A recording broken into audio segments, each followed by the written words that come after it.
राधे राधे श्याम मिला दे। शिवरात्रि की कहानी। एक शिकारी हो, शिकार खेलने के लिए जंगल में जातो और शिकार लेकर आतो।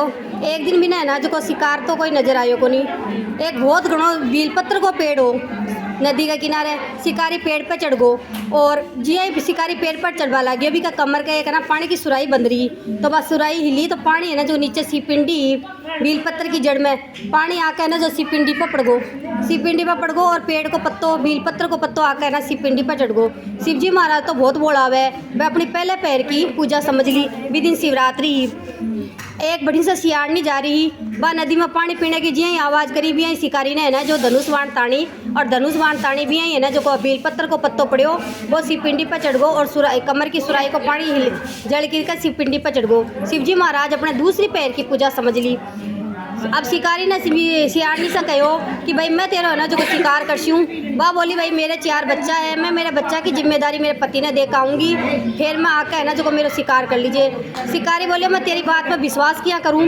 तो वह बोली मैं ना बाचा में बंद कर जा रही हूँ, बाचा में बंदेड़ी जरूर वापिस आऊँगी। अब वह आपके घर आ गई। पति ने बोली कि अब आज से थे ही है ना आपका बच्चा का माता पिता दोनों हो, खाना को लालन पालन करना है। सियार बोलो इतनी बड़ी जिम्मेदारी मैं तो को ले सकूं। पास में तेरी भेड़ रवे है, तेरी भेड़ ना चारू बच्चा ने सौंप का आ जा और मैं है ना जो को जल पी का हूँ। शिकार भी नदी का सियारी भी नदी का किनारा आयो। शिकारी की नज़र पड़ी। शिकारी ना धनुष बाण ताड़ियो तो आपको है ना जो कमर हिली, कमर की सुराई को पानी आकर है सिपिंडी पर चढ़ गो और बेलपत्र को पत्तो आकर है ना जो सिपिंडी पर चढ़ गो। शिवजी महाराज तो इतना बोला है अपने तीसरी पैर की पूजा समझ ली। और आपको है ना जो कभी वे शिकारी ने बोला कि भाई मैं सियार ने बोले भाई मैं तेरा शिकार करती हूँ। वो बोले देखो मन तो जाने दो, मेरी पत्नी पहले आई भी का बाचा में बंद कर गई है तो मैं दोनों पति पत्नी जोड़ा सा आवांगा, भी ने भी जाने दियो। अब सियारनी की बहन आई, वह बोली भाई मैं भी कुछ जड़ व्यवस्था कर दूँ बच्चा के लिए। जड़ पीबान आई जी आई शिकारी की नज़र पड़ी। वह ना धनुष बाण खींची तो है ना जो को कमर हिली, कमर की सुराई को पानी आकर है ना जो सिपिंडी पर चढ़ गो और बेलपत्र को पत्तो आकर सिपिंडी पर चढ़ गो। शिवजी महाराज तो अति प्रसन्न होगा, अपने चौथे पैर की पूजा समझ ली। जी है ना शिकारी नीचे उतरवा लाग्यो भी आई। शिवजी महाराज तो पिंडी फाड़ कर प्रकट होगा। बोलिए भोलेनाथ की जय। पिंडी फाड़ कर प्रकट होगा, पिंडी फाड़ कर प्रकट होगा तो इतनो तेज इतनो प्रकाश सहन भी कोनी हो रही हो। हाथ जोड़कर शिकारी बोलियो कि महाराज मैं तो ऐसा कोई पुण्य करियो को नहीं जीवन में कि थे मैंने प्रकट होकर दर्शन देवो। तो शंकर भगवान बोले कुछ तो तेरा पुण्य पिछला जन्म का पुण्य कर्म है और कुछ तू आज शिवरात्रि का दिन अनजाना में भी ही मेरी 4 पैर की पूजा करी है। कोई भी सत्कर्म हो जान में करो चाहे अनजान में करो, महादेव तो भी को फल देवे कोई भी फल के रूप में मैं आज है ना तने दर्शन दिया है। तो वो बोले महाराज मने तो भक्ति चाहिए, मुक्ति चाहिए और मने कुछ भी कौन चाहिए संसार को।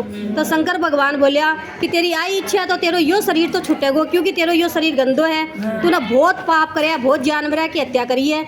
इस शरीर ने जब छोड़ देगो तो अगले जन्म में है ना तो केवट का रूप में धरती पर प्रकट होगो और विष्णु हरि को अवतार जब राम प्रकट होगो धरती पे तो वह तेरे से सहायता के लिए आवेगा।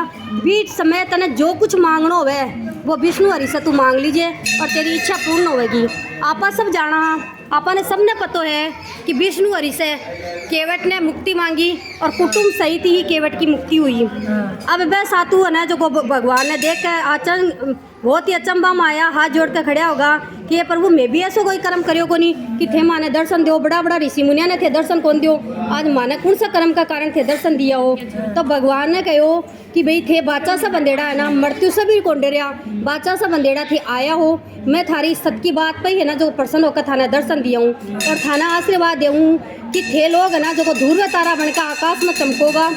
7 ध्रुव तारा आकाश में चमकिया, जब तक धरती और आकाश रहेगी, जब तक ध्रुव तारा हुआ को अस्तित्व रहेगो। जाने अनजाने में सत्कर्म करेगा को फल जरूर मिले हैं। आज महाशिवरात्रि है, महाशिवरात्रि के दिन ये कथा ने सुनने से इस व्रत को चौगुणों फल हो जावे है। या शिव महापुराण के अनुसार कथा है। बोलिए हर हर महादेव, बोलिए शंकर भगवान पार्वती मैया की जय।